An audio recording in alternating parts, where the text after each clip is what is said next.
so we're going to grow some lavender seed. First of all, I've had these in the refrigerator for a few weeks doing a cold stratification on them. I have a little container.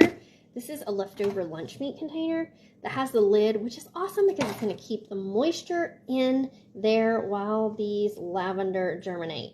Now, don't get me wrong, these are teeny tiny seeds. See them there? So there's no real science to this.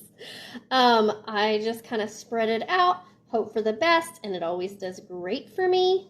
Doing your cold stratification definitely helps your germination rate, and I have very much success with growing lavender from seed. People say it's hard. It's not really hard if you follow these cold stratification tips.